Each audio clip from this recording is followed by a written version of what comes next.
of our subject Social Science. In this session we are going to start a new chapter, that is lesson 12, Continents, North and South America and Europe. With the name we came to know that this belongs to the geography part, and in this chapter we are going to learn about the continents. Mainly 3 continents. We have already learned about India so much. Now it's time that we start learning about the different places, the different continents. So this chapter will be helpful in that. In this chapter basically we are going to learn 3 continents: North America, South America and Europe. One by one we will learn about their climate and vegetation, their physiography, topography and all the main important features, specifications which they are having. First, let's start with North America. North America is spread over 2.44 lakh square kilometers. Yes, the total area of North America is 2.44 lakh kilometers, and this is the area, this is the total area which is covering the 16% of the land which is there on the whole earth. Means whatever land we are having in the world, out of that 16% area is covered by the North America. Remember this thing, that it consists of the main 3 important countries: United States of America, USA, Canada and Mexico.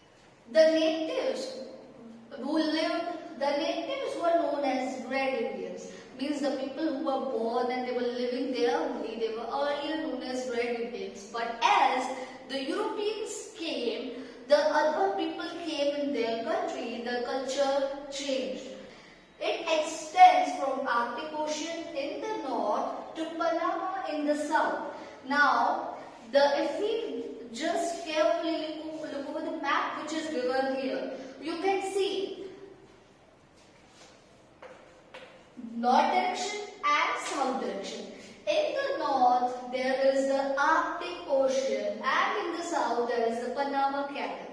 Now the total extension of North America continent means the spread, means kitna North America continent spread हो चुका है from the north. It is starting from North America and वहाँ से start होकर it is there to Panama Canal. Panama Canal पे आके ये end होता है. Panama Canal is also the Isthmus of Panama, which is the one point which joins the 2 continents. Yes, the North America continent and the South America continents are joined together by this Isthmus of Panama. It is a type of a canal. Then, North Pole passes from the north of Canada. Yes, very important point. As Canada is covering most of the north part of North America, that means in the north side of Canada there is a North Pole. Canada is nearby the North Pole. So, what we got from this point? That Canada, the atmosphere of Canada will be cold and dry because the North Pole is nearby it.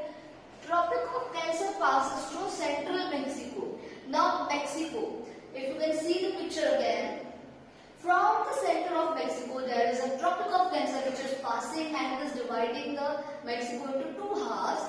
And as we know, this is the Tropic of Cancer, means the area surrounding the Tropic of Cancer will have tropical climate, means hot and humid. Then there are 4 standard time zones in the USA.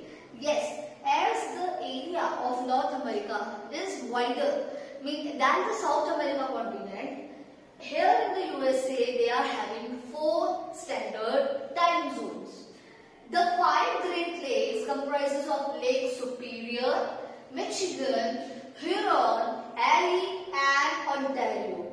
These 5 lakes together has made a huge freshwater lake system which is the 1/5 of the world's fresh surface water. Means whatever fresh water we are having on Earth's surface, these Great Lakes have consumed 1/5 of it. मतलब 1/5 हमें यहाँ पे मिलता है.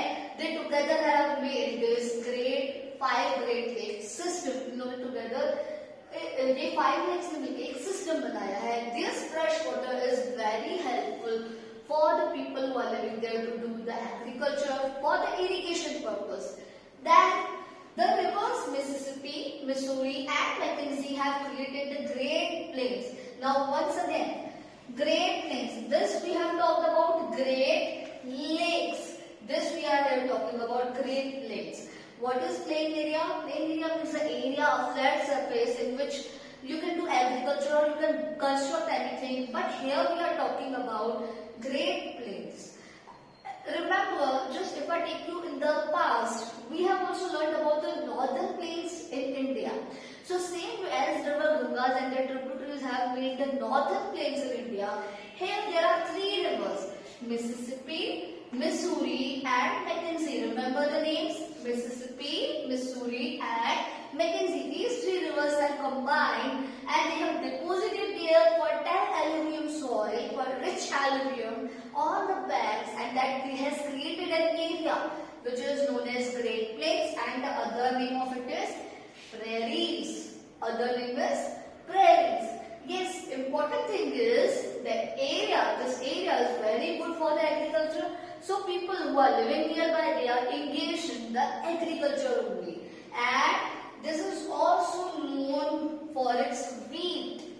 Yes, this is the well-known area where the wheat grows abundantly in whole world. It is also known as the wheat ball of our world, wheat ball of the world, wheat basket of the world. So this is the important thing about prairies. Yeah, many other crops are also grown, but wheat is grown abundantly. बहुत ज़्यादा wheat grow होती है.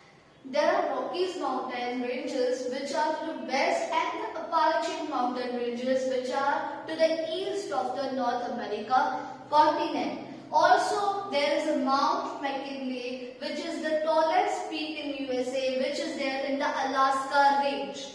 Then, this Mount McKinley. It is the home to Eskimos who live in igloo. I hope you know about Eskimos, the person who are living in the cold areas and they live in the houses of ice, which is known as igloos. Next point we have about the weather and climate of North America. Weather varies dramatically across the North America. Means weather suddenly changes as its physiography, means as the location of North America continent is some bit like nearby, it is some areas nearby North Pole and some areas nearby the tropics. So weather is not same everywhere, it changes.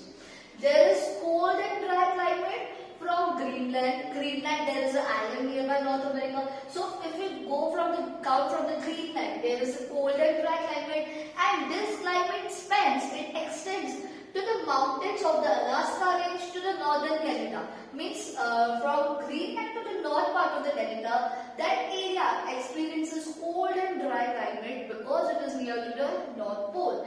Then Central America and Southern Mexico has a tropical hot and humid climate. Central America and Southern Mexico, they have tropical hot and humid climate. Why? Because they are nearby the tropics. Then coastal areas, the areas which are nearby the sea coast, they experiences heavy rainfall and moderate type of climate. Means not so much cold and not so much hot. Devastating tornadoes are also common in central part of USA. One more important thing is there in the North America. This area in the central part of USA always experiences the cyclones, which are known as tornadoes.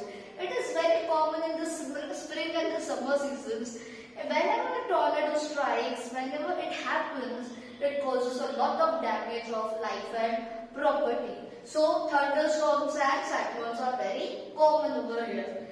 Now we will talk about the wildlife. Animals such as reindeer, seal, walrus and white bear etc. are found here. Next point is about the mineral deposits. Mainly the Great Plains, mainly the prairies areas. That area is also very famous because of mineral deposits. That area has rich deposits of iron, coal, mineral oil, natural gas, copper, gold, etc. So USA is very good in the agriculture also, but it is also very good in the mineral deposit. It ranks first in the world in the mineral deposits.